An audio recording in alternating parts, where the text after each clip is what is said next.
Welcome back to the Anxious Tradeswoman podcast, where I, your host, Louise, as a party, share what I've learnt through the years, through the tears, so you don't have to.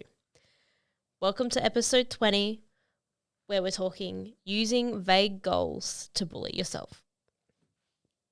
Vague goals. So we're often goal setting, doing things, and sometimes we find ourselves setting goals like, I want to make a lot of money. I want to make enough money. I want to be a good electrician. I want to be a good mechanic. Now words. It's great. I'm recording a podcast, but words. I want to use goals that don't have a defined number. So you can keep moving them and moving them and moving them. So then you never achieve them. And you tell yourself, you're shit, you never achieved it, you're so far away, it's so far away, it's so far away. But it's so far away because you move 10 meters and then you move it 10 meters. So we can use this. I did this with a client a few weeks ago where she's like, I want to be a good electrician. I'll feel confident when I'm a good electrician. And I'm like, so do you know anyone who you call a good electrician? And she's like, yeah. Well, what did I say? I said, so what is a good electrician to you? She's like, if I don't need any help, if I don't make any mistakes, like very, very minimal mistakes, I can recall information, I can fix most faults on my own. I'm like, awesome. I believe she's a good electrician. She's like nearing towards the end of her first year, qualified, and everything that she's told me, the amount of mistakes that she's made, the way she learns from her mistakes, the way that she absorbs information, I would say that she's a good electrician. But I want her to believe that, and you guys, I want you to believe that you're a good whatever you're in.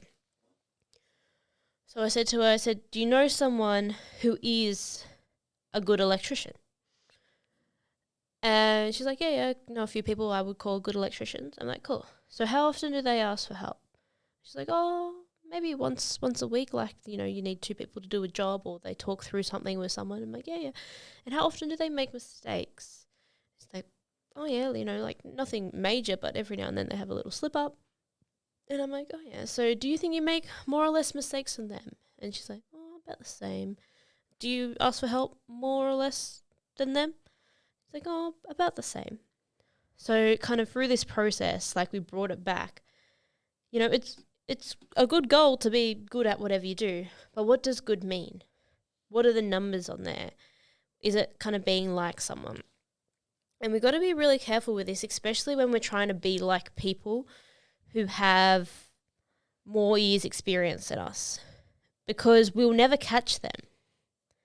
Because what that is say if you get into your industry and you're looking up to someone who has 10 years experience, right? When you have 10 years experience, they'll have 20 years experience. And your brain can keep using that to bully yourself. You'll never be as good as A, B, and C. Sometimes people have 20 years experience and you think they've had 2. But that's a different topic altogether. But when that, it's not that you're good or bad, and it's not that they're good or bad. It's that physically, unless they got off the tools for 20 years and then got back on, you would never catch them. So your brain can use it to bully yourself and make yourself feel miserable. And we don't want that. There's enough things in the world that make us feel miserable. We don't need ourselves to make us feel miserable. That's actually one of the, so with coaching and all that kind of stuff that I do, one of the guys that kind of started it, one of his things was there's enough things in life to make us miserable and to give us hardships that we don't need to make them ourselves. And bullying ourselves is one of these hardships that we give ourselves. It's good to strive to be good, high standards, but if it's causing you to be miserable, is it worth it? And not is it worth it, is it actually helping? Is it helping with that as well? So I had another client who was using it for money. She's like, yeah, I want to make a lot of money this year. And I'm like, we were talking numbers. How much money did you make last year? And I was like, that seems like a lot of money. She's like, no, I didn't make a lot of money last year. I'm like, so what is a lot of money to you? And she couldn't give me an answer. She couldn't give me a number. Okay, and then I think she was a builder, is a builder. So we were using like percentages on jobs, like how would it be profitable? How profitable would you want it to be? Obviously, because different size of small renos to large renos and that kind of thing. So we ended up working on a percentage, but it wasn't something that I gave her. It was something like, I want you to pick a number. What is a number that feels good for you? Is it a number? Is it a percentage? Let's go from there. Is it,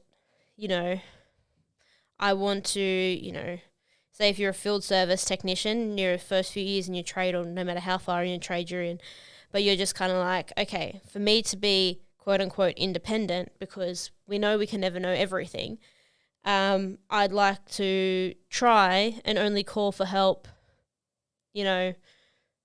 once a week. Or say if you're going, let's go with, okay, I call for help twice a day and I'd like to go down to calling for help once a day. And just make that a goal like that. That's achievable. That's a number.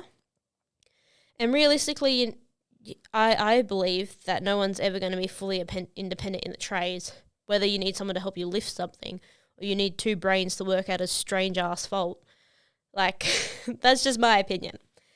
But bringing it down, like being like, okay, I want to only call for help, going from 2 days to 1 day. Okay, I only want to call for help 3 times a week.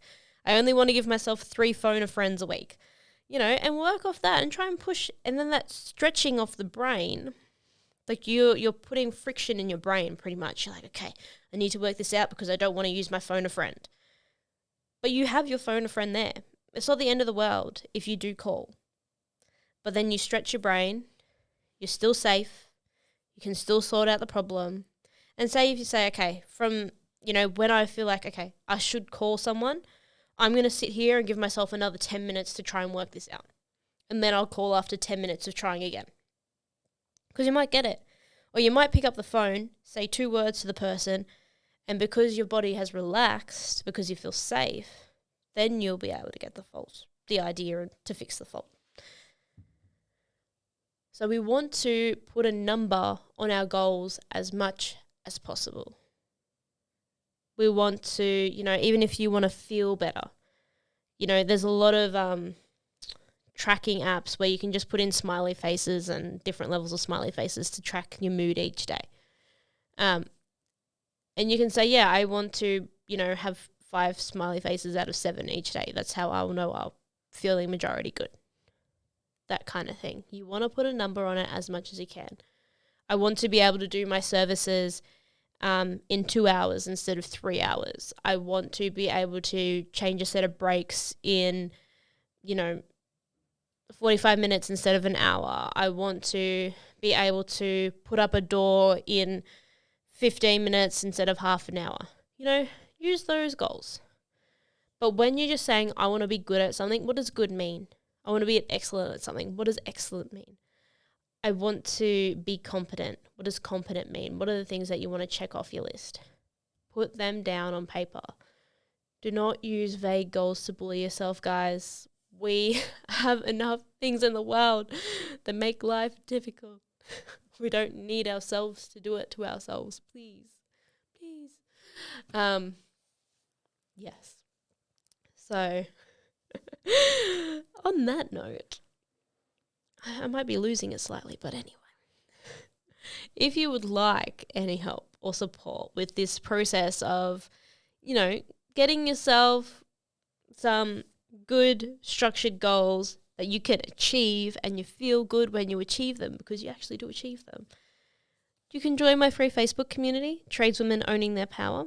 Or if you'd like one-on-one support, or you're a business wanting to make the workplace better for tradeswomen and minorities, you can inquire through my website, louiseasaparty.com. And this episode is proudly sponsored by the Talkin app. So the Talkin app is a new innovative platform and app that connects people in the mining industry based on the machines and stuff that they work on. So it's pretty much like Facebook, but for the mining industry. And instead of profiles, or you have a profile, but there is also the pages of machines. For now, it's only in the mining equipment world, but it will be expanding out into other avenues.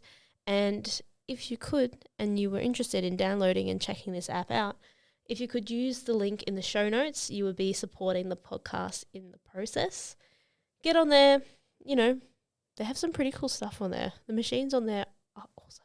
They're so fascinating. Even if you don't work on a mine site, they are fascinating pieces of equipment. Anyway, if you've gotten this far into the podcast, I'm assuming you got some value out of it. So please share this in your Instagram story, send it to a friend, anyone you think that would benefit from it. Please share it around, and thank you very much for listening. I'll catch you in the next episode.